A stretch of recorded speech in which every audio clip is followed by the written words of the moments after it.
Nous allons vous le prouver pour que vous le sachiez. C'est le diable. Le diable, il opère. Il est le prince de la lumière. Satan, il est le prince de la lumière. Que beaucoup d'entre vous, vous ignorez. Ok? On va vous le montrer. Ok? On va vous le montrer. Rien que de la déception que vous célébrez. Ça n'a rien à voir avec l'Éternel. Ok? Donc vous célébrez au diable. Ok? Nous allons partir vers un article un plus fort qui vient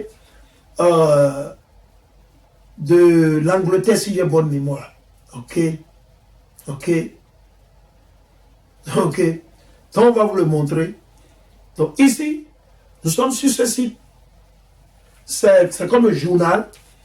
C'est en Angleterre, si j'ai bonne mémoire, c'est appelé The Guardian. Ok? The Guardian. Ok? C'est le site ça. Ok? Et il dit The pagan root of Easter. Ok? Les racines païennes de votre Pâques. Les racines païennes de votre Pâques. Votre Pâques satanique que vous célébrez. Ok? Ce que je vais faire. Ok? Il dit quoi? From Easter to Oyster. Easter. Ok? Ok?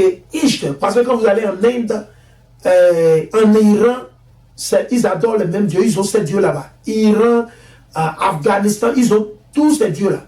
Ok? Vous avez vu? Donc il dit Easter, from Easter to Oyster. Ok, il dit de Easter à Oyster. Il dit les racines de la résurrection. Ok, l'histoire il dit l'histoire, les racines de l'histoire de la résurrection vont profond.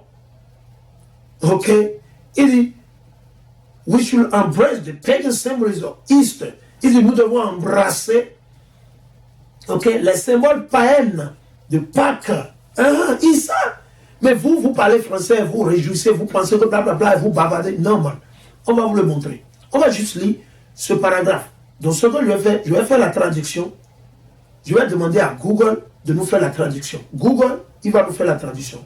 Pour que ça ne soit pas que c'est moi qui ai mal traduit. On va laisser Google, il va nous faire la traduction. Google. Google sait comment on fait la traduction. Ok. Ok. On va vous le montrer. Ok. Vous avez vu là, pour vous qui parlez français. Ok. Pour vous qui parlez français, vous voyez ce que ça dit là. Ok. Pour le public de YouTube, pour ceux-là qui parlent français, vous qui ne savez rien, vous qui bavardez à longueur de journée. Ok. On va le lire. On va vous le lire. Il dit Pâques est une fête païenne. Point final. Point. Pâques, votre Pâques. C'est pour ça que je vous ai dit. Nous sommes partis dans 1 Corinthiens, n'est-ce pas, le chapitre 10. On a lu du 14 jusqu'au verset 20 ou 21.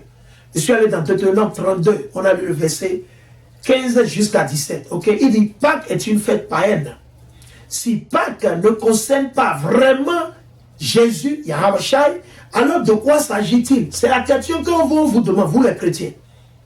Aujourd'hui, nous voyons une culture laïque célébrant l'équinoxe de printemps.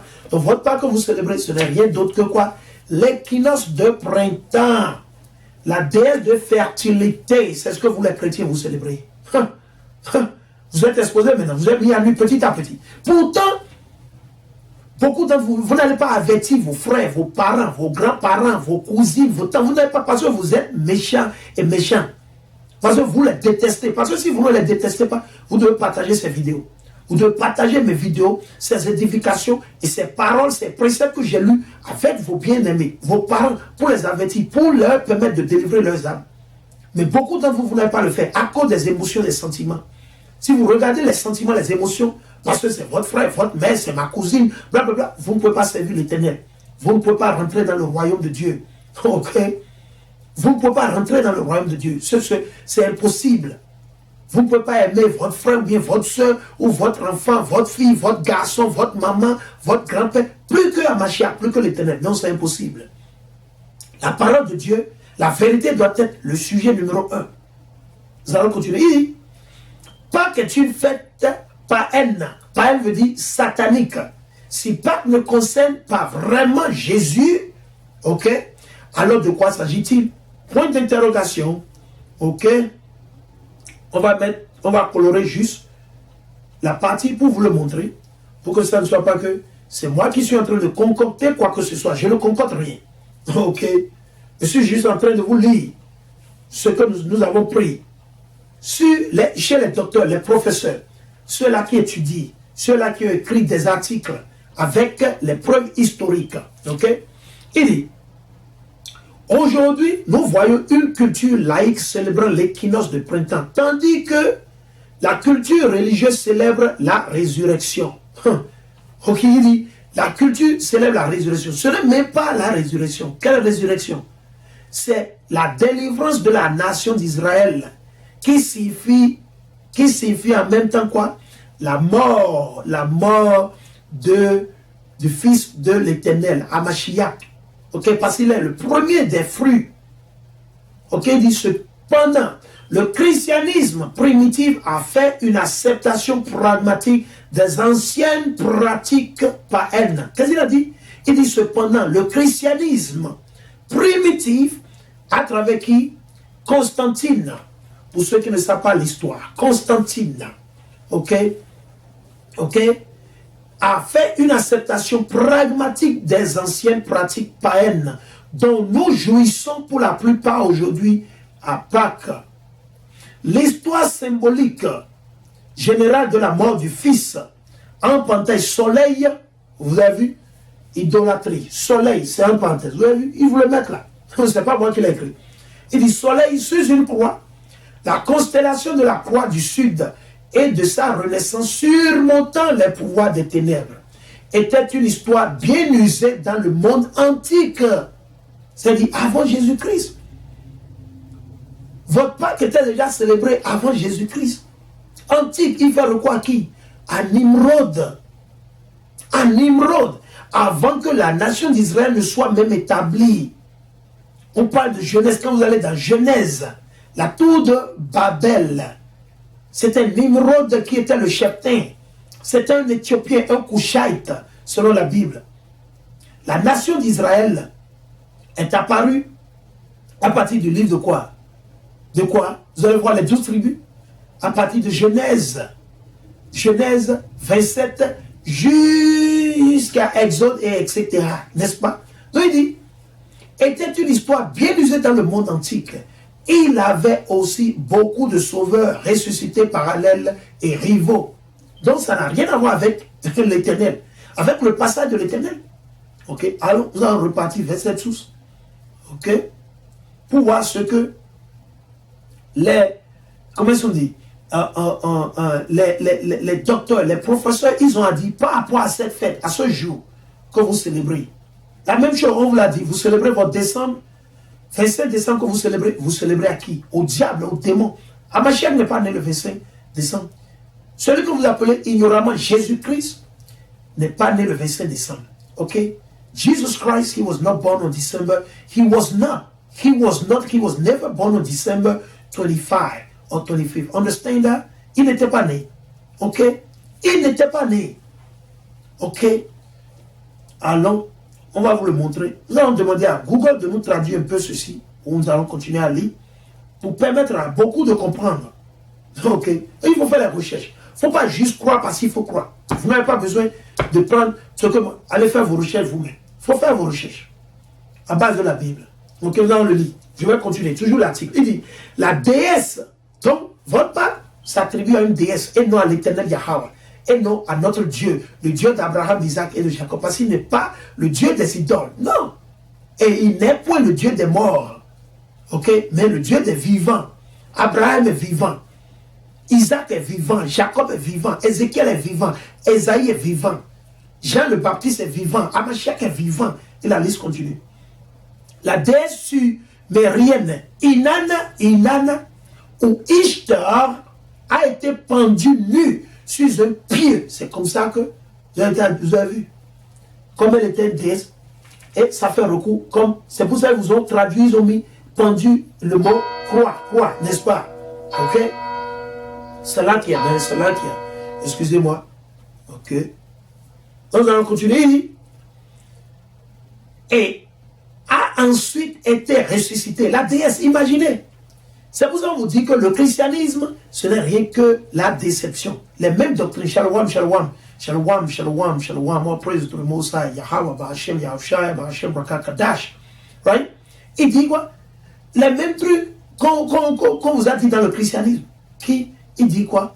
La déesse Ishtar. Et ça va vers les Indiens de l'Inde. Les hindous de l'Inde. Et a ensuite été ressuscité et est monté des enfers. Ok. L'un des mythes les plus anciens de la résurrection est l'Égyptien Horus. Donc, votre Pâques que vous célébrez, ça fait recours à qui? Au dieu égyptien qu'on appelle Horus. C'est H-O-R-U-S. Né le 25 décembre, ce n'est pas Mashiach. Il dit Horus, c'est ce que vous célébrez, on vous le dit, vous ne voulez pas croire. Nimrod, Horus, l'Égyptien, Nimrod, l'Éthiopien, le Kushai, les dieux, les idoles des hindous de l'Inde, des Iraniens, des Arabes. C'est ce que vous voulez suivre. Le nègre, il veut toujours suivre ça. Il dit, né le 25 décembre, raison pour laquelle nous disons, sortez du christianisme, de l'islam, sortez totalement, nettoyez-vous, parce que vous êtes souillés, le christianisme vous a souillé, vous êtes sale. Il faut vous nettoyer totalement, séparez-vous, débarrassez-vous totalement du christianisme. Qui vous a donné le christianisme? Les colons, vos maîtres d'esclaves, vos Européens. N'est-ce pas? Ok, il dit, né le 25 décembre, Horus et son œil endommagé, il a eu un œil endommagé, sont devenus des symboles de vie et de renaissance. Mitra est né ce que nous appelons maintenant le jour de Noël. Donc là, vous célébrez Mitra. Vous pensez que vous célébrez la naissance de Hamashiach? Non, non, tout à fait non, zéro, nada. Maintenant, le jour de Noël, et ses disciples ont célébré l'équinoxe de printemps, même aussi tard que le 4e siècle après Jésus-Christ. Le sol Invictus associé à Mitra, c'est un autre dieu. Le sol Invictus, c'est une marque aujourd'hui de parfums, de vêtements, etc. Vous allez voir, le sol Invictus, la plupart ils font les parfums, ils font les montres, était le dernier grand culte païen que l'Église dut surmonter. Ok? Et c'est Dionysos était un enfant divin ressuscité par sa grand-mère. Vous avez vu? Ok? Par sa grand-mère ressuscité. Il n'a pas été ressuscité par l'Éternel Yahweh. Par sa grand-mère. Vous voyez? Donc c'est de l'idolâtrie. Dionysos a également ramené sa mère Sémélé à la vie. Il parle de qui? C'est la Mésis. La mère et la femme de qui? Nimrod, le Kushai, l'Éthiopien, le Hamite ou le Hamite. Alors, nous allons toujours prendre l'article, ok, pour toujours exposer, ok, ce que je vais faire. Alors, nous allons partir vers ce passage, ok, voilà, ok, ok, on va vous le montrer, on va vous le montrer. Ok, pour ceux-là qui ne le savent pas, pour ceux-là qui bavardent, ok, ceux-là qui bavardent, vous qui bavardez, on va vous l'exposer. Copie, ok. On va demander à Google de nous faire la traduction. Google, très simple. Parce que moi, je fais la traduction, ça peut sembler que c'est comme si je l'ai traduit à ma manière. Donc, on va laisser Esso, il va faire la traduction. Ok. Donc, on vient de faire la traduction, ok, dans notre paragraphe que nous allons lire le plus vite possible. Ok, là on lit, toujours, dans le même article, il dit, toutes les choses amusantes à propos de Pâques sont païennes. Vos œufs colorés, les lièvres, les lapins, vos fleurs, l'église que vous allez, ce jour que vous êtes allés, certains sont allés déjà aujourd'hui. Ça n'a rien à voir avec l'éternel, vous le faites, vous le célébrez, vous le faites aux démons, au diable, aux esprits sataniques, aux légions de Satan. Ok? Il dit, les lapins sont des restes de la fête païenne d'Ouestri. Ah bon? Il dit, les lapins, parce que quand vous allez dans la Bible, Exode chapitre 12, jusqu'à Apocalypse, il n'y a nulle part où vous allez trouver l'Éternel a donné de conseils de célébrer sa Pâque avec les lapins et les œufs. Au contraire, il a interdit de manger le lapin. Le lapin, les lapins pondent-elles des œufs? Non, les lapins ne pondent pas des œufs. Vous voyez que c'est de l'idolâtrie? Mais vous êtes tellement aveugle. Vous êtes saoulé. Le christianisme vous a saoulé totalement. Le français, faut que vous parlez, vous a saoulé, vous a endormi et vous ne voyez rien. Vous êtes dans les ténèbres. Osée 4, 6. Mon peuple périt pour faute de connaissance. Osée chapter 4, verset 6. You lack wisdom. You lack understanding. Ce que vous ne voulez pas venir prendre gratuitement, nous on le donne gratuitement. Quand vous allez à l'église, il faut donner la quête. Nous on ne vous demande pas l'argent. We don't ask money anybody. We do our own thing. As the Most High bless us. Nous on ne demande l'argent à personne. Aucun frère, personne ne peut se lever maintenant et dire que je leur dis de m'envoyer de l'argent pour que je puisse payer pour ma souscription sur SoundCloud, pour faire ma souscription pour le website, pour les non, personne ne peut le dire. Je demandais l'argent à qui? Non. Au contraire, c'est nous, on donne toujours. On vous donne la sagesse gratuitement et vous ne voulez pas venir prendre. C'est ce que Mashiach a fait. C'est ce que Mashiach a dit. Venez boire gratuitement, mangez gratuitement, prenez la sagesse gratuitement et vous êtes là et vous perdez vos énergies ou votre énergie sur les démons et vous encaissez, vous emmagasinez plus de démons. Juste au jour où l'Éternel va vous tuer, vous allez partir et les imbéciles, les clochards, les ingrats, les renégats, ils iront pleurer sur votre tombe. Oh, il était bon, c'était un bon gars, c'était blablabla. Non, man. Ça, c'est de l'hypocrisie. Il faut dire la vérité à son frère, à sa soeur, à sa mère, à son papa, à son oncle, quel que soit leur âge. Il faut le dire la vérité. C'est ce que l'Éternel a dit. Et de là, l'Éternel ne va pas vous juger. Quand ils seront mis à mort, l'Éternel ne pourra pas, il ne va pas réclamer leur sang de votre main. Mais de la manière vous agissez, vous les chrétiens, vous détestez la nation, votre propre peuple. Et vous voulez vous associer à l'idolâtrie, célébrer les conneries. Man, come on, man. Really? Mais c'est trop, quoi. Là, on continue. Il dit, toutes les choses amusantes. Allons, je vais vous le montrer avant que je l'oublie. Allons dans Lévitique, le chapitre 11. On va vous montrer quelque chose. Le lapin, n'est-ce pas? Ok. Lapin lièvre. On va voir ce que l'Éternel a dit par rapport à ça. Ça, on partit dans Lévitique, le chapitre 11. Nous allons voir. Parce que l'Éternel nous a donné des prescriptions. Ok. Le lapin ne pond pas des œufs. Donc les œufs ici représentent les esprits sataniques de fertilité, de la déesse de fertilité. Ainsi que le lapin, qui est un animal souillé, qu'on ne doit pas toucher, on ne doit pas manger normalement. Ok? Donc pour ceux qui élèvent les lapins, il faut abandonner cette pratique. Laissez les lapins tranquilles pour eux-mêmes. Vous pouvez les avoir à la maison, peut-être ils coupent ici, mais vous ne pouvez pas vendre les lapins et en faire des lapins du business. Non, du tout pas. Ils ont un objectif. L'Éternel les a créés pour faire un devoir sur la terre. Laissez les lapins en paix. Le porc non plus. Donc ici, je suis dans Lévitique, le chapitre 11, et le verset 1. Yahweh parla à Moïse et à Aaron et leur dit, parlez aux Israélites et non aux chrétiens. Parlez aux Israélites. Dites-le, voici entre tous les animaux terrestres, les bêtes que vous pourrez manger. Tout animal qui a le sabot fourchu, fendu en deux ongles et qui rumine, vous pourrez le manger. Ok, ok, allons-y, on va continuer. Ici, il dit, voici seulement, ok, il dit, voici seulement, parmi ceux qui ruminent ou qui ont le sabot fourchu, les espèces que vous ne pourrez manger. Vous tiendrez pour impur le chameau, parce que bien que ruminant, il n'a pas le sabot fourchu. Vous tiendrez pour impur le daman, parce que bien que ruminant, il n'a pas le sabot fourchu. Vous tiendrez pour impur le lièvre. Le lièvre, le lapin, c'est la même famille. Le lièvre, le lapin, c'est la même famille. Parce que bien ruminant, il n'a pas le sabot fourchu. Ok? La même chose. Allons, je vais vous amener dans Deutéronome. Allons dans Deutéronome. Ok? Deutéronome 14. Pour trouver la même chose. Pour que ça ne soit pas que c'est moi qui concocte. On veut toucher sur ce que vous célébrez. Ok? Ok? On va vous le montrer. Il dit, tu ne mangeras, je suis dans Deutéronome 14 et le verset 3. Tu ne mangeras rien de ce qui est abominable. Donc le lapin c'est abominable. Donc votre Pâque n'a rien à voir avec la Bible. Votre Pâque c'est abominable. Ok? Tu ne mangeras rien de ce qui est abominable. Voici les animaux que vous pourrez manger. Le bœuf, le mouton, la chèvre, le cerf, la gazelle, le daim, le bouquetin, l'antilope, l'oryx, le mouflon. Vous pourrez manger tout animal qui a le sabot fourchu, fendu en deux ongles et qui rumine. Voilà les caractéristiques. Allons, le verset 7.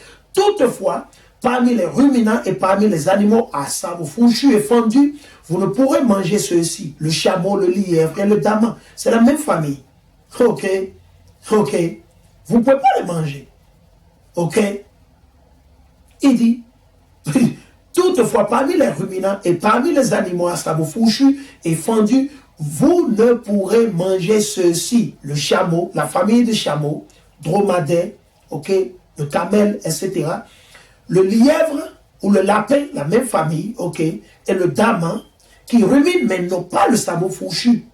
Vous les tiendrez pour impurs. Ni le porc qui a le sabot fourchu et fendu, mais qui ne rumine pas, vous le tiendrez pour impur. Vous ne mangerez pas de leur chair et ne toucherez pas à leur cadavre. Vous avez vu? Donc votre Pâque, elle est païenne, totalement satanique. Ça n'a rien à voir avec l'éternel Yahweh. Ok, ça va continuer, il dit, les lapins sont des recettes de la fête païenne. Ok, d'Eostré, une grande déesse du Nord, dont le symbole était un lapin ou un lièvre. Je vais vous le montrer. Ok, son symbole était le lapin. Donc, qu'est-ce que vous célébrez, vous les chrétiens? Vous célébrez les déceptions. On va vous le montrer. Je vais juste partager ça avec le public de YouTube. Et voilà, pour ceux qui sont sur Facebook. Ok, vous avez vu là? Vous avez vu, lapin lièvre. Je venais de le lire dans le livre de Lévitique, le chapitre 11, et Deutéronome, le chapitre 4. On vous dit la vérité. Banalement, gratuitement. Ok? Il dit quoi? Je vais vous le lire encore. Il dit, les lapins ou les lièvres, c'est la même famille. Lièvre, lapin, c'est la même famille. Ok? Il dit, les lapins sont des restes de la fête païenne d'Ouestri, une grande déesse du Nord dont le symbole était un lapin ou un lièvre. Un lapin ou un lièvre. L'échange d'œufs est une coutume ancienne célébrée par de nombreuses cultures. Les Égyptiens, ok, les Iraniens, les Hindous de l'Inde, et la liste continue. Il dit, les petits pains chauds sont également très anciens. Dans l'Ancien Testament, nous voyons les Israélites préparer de petits pains sucrés pour une idole. C'est des chefs religieux essayant d'y mettre un terme. Ok? Ça va reporter ici. Le premier clergé de l'Église a également essayé de mettre un terme à la cuisson des gâteaux sacrés à Pâques. En fin de compte, face à des femmes païennes provocantes, qui cuisinent des gâteaux, elles ont abandonné et ont béni le gâteau à la place. Donc, chers frères et sœurs, on voulait forcément partager ceci avec vous pour que vous le sachiez. Vous lisez la Bible en français, vous ne lisez pas encore la Bible réellement. Vous lisez, certes c'est bon, mais il faut vous rapprocher de ces frères et de ceux-là qui ont reçu l'onction, qui sont en mesure de parler anglais, qui lisent aussi la Bible dans différents langues, hébreu, etc., qui comprennent, pour avoir l'onction, pour pouvoir bien comprendre. Parce que les traductions que vous lisez en français ne sont pas correctes, quelle que soit la Bible. Je vous ai dit, je vais vous donner quelques exemples. Le mot nègre, en latin c'est Niger. Le mot nègre, en français, en espagnol c'est negro. Ok? En allemand c'est nigger, c'est N-I-G-G-E-R. En allemand. En latin, c'est Niger, N-I-G-E-R. Raison pour laquelle vous avez les pays comme le Niger, le Nigeria, c'est pour signifier que c'est la terre, le territoire du nègre. Ils n'ont pas appelé les Éthiopiens comme ça. Ils n'ont pas appelé les Soudanais comme ça. Ils n'ont pas appelé les Égyptiens comme ça. Non. C'est la nation d'Israël, Juda, Benjamin, Lévi. La majeure partie vivent dans l'Afrique de l'Ouest, dans les Caraïbes, sur le continent américain, en Europe, en Asie, éparpillés, dans l'Afrique du Nord, vers l'Afrique du Sud, un peu dans l'Afrique de l'Est. La liste continue. Quand vous lisez, ce mot a été mal traduit en français. Quand vous lisez, ils ont gardé le mot Niger, toujours en latin, ils n'ont pas traduit. Donc ils ont mis le mot Ouestre là, qu'ils ont traduit comme Pâques. Et ils ont mis le mot Pâques partout dans la Bible. Vous pensez que c'est... Non, c'est le passage de l'Éternel. L'Éternel a parcouru et il a envoyé le destructeur. L'ange destructeur, il a envoyé sur la terre d'Égypte pour tuer tous les premiers-nés, hommes et animaux. Pour délivrer son peuple, la nation d'Israël, pour délivrer ceux-là qu'on appelle communément aujourd'hui les Béninois, les Noirs, les Nègres, les îles Mauriciens, selon votre père. On ne fait pas recours aux Indiens. Si votre papa c'est un Indien de l'Inde, ce message ne vous concerne pas. Mais si votre papa, il est natif, il est descendant des esclaves, votre grand-père, il est descendant des esclaves, ce message, c'est pour vous. Si vous tranquez votre sang, votre lignée, ok, ou votre pédigré vers votre père, et que c'est un noir ou un nègre, un indien natif des États-Unis ou d'Amérique, de la Mexique, vous êtes israélite. Ce message vous appartient. C'est pour vous que nous prêchons. C'est vers vous que nous amenons la bonne nouvelle. La belle nouvelle est que nous ne sommes pas chrétiens. Nous ne devons pas être chrétiens, nous ne sommes pas chrétiens. Il faut sortir du christianisme, de l'islam, de l'idolâtrie, du vaudou, etc. Cherchez l'Éternel aujourd'hui qu'il est possible de se rapprocher de lui. Observez les faits de l'Éternel. Observez. Parlez à vos frères et sœurs. Partagez ces vidéos, s'il vous plaît. À vous, les frères et sœurs, vous qui avez regardé, nous vous invitons, nous vous exhortons. Partagez, c'est important pour pouvoir aider certains frères et sœurs à les délivrer de la destruction qui va venir d'ici bientôt. La destruction arrive d'ici bientôt. Les tremblements de terre, les tsunamis, les tornades, les inondations, les maladies, les virus, la guerre, ces choses arrivent. Car l'Éternel doit juger la terre. Car elle est bourrée d'iniquité, de péché, de mensonges. Vos chers frères et sœurs, vous connaîtrez la vérité et la vérité vous affranchira. Nous voulons forcément vous rappeler, vous ramener à l'ordre pour que vous le sachiez. Pour que demain qu'on ne dise pas, ok, personne ne l'a dit. Vous avez été au courant. Donc votre Pâque que vous célébrez n'a rien à voir avec la Bible. Vous célébrez aux démons et au diable et non à l'Éternel Yahweh. Ok? Sur ça, nous bénissons l'Éternel Yahweh à travers son fils Yahushua Mashiach. Et shalom à tous les frères et sœurs, shalom à la diaspora. Nous allons revenir pour pouvoir édifier les frères et sœurs en anglais. Nous allons toucher ce sujet aussi en anglais pour permettre à nos frères et sœurs, ceux qui parlent anglais, de comprendre. C'est important. Shalom, béni soit l'Éternel Yahweh à travers son fils Yahushua Mashiach pour le siècle des siècles. Amen, alléluia. Et nous disons shalom, shalom, shalom à tout le monde. Shalom, shalom à tout le monde. Ok? Shalom, shalom.